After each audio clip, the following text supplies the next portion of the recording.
I think Mr. Hajaras explained very well what is the goal and the purpose of the joint action, the extended EHR, and it is very important for the industry to understand this. That the specifications and the technical specifications that will be the product of this project will be the tool for the industry to use it for developing the EHR systems. I think we have one presentation to run. Okay, thank you. Can I control it? Or?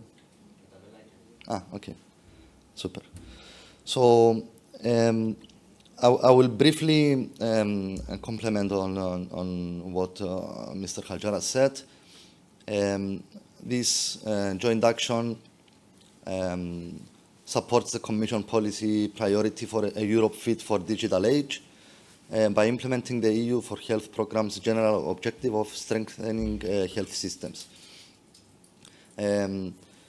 This is a joint effort that we have participants by all European Union member states, and it is very important that all the decisions are made all together.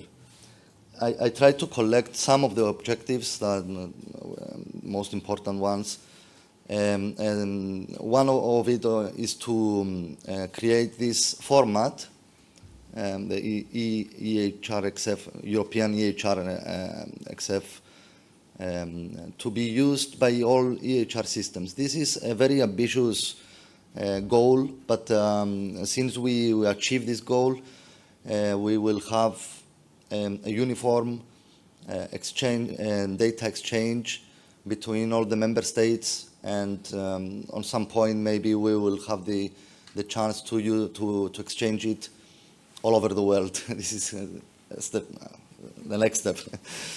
So it is very important for the industry to understand the specifications of this format and make sure that, and we as a project, we need to make sure that we communicate well the outcomes of this project and the technical specifications.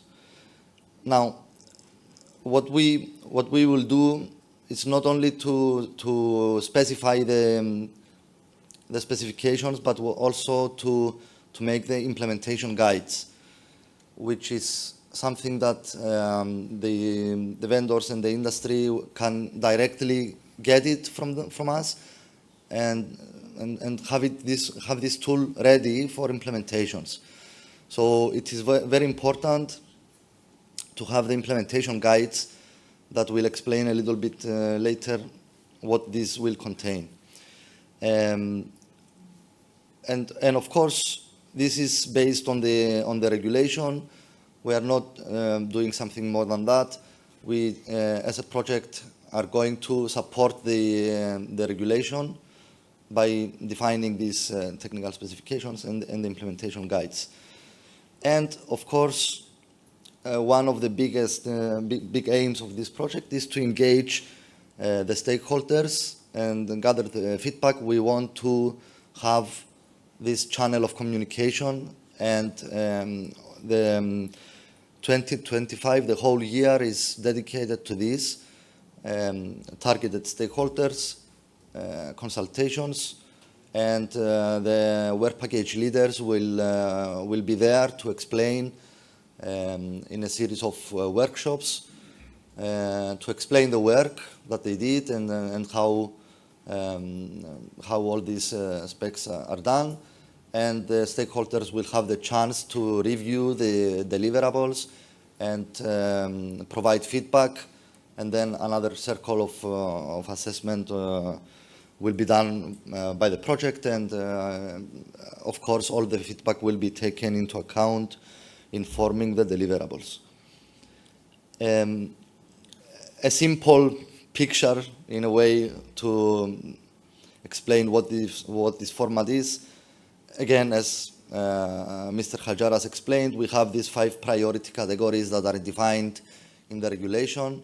which includes the patient summary, the laboratory results, the imaging reports, e-prescription indispensation, and the hospital discharge report.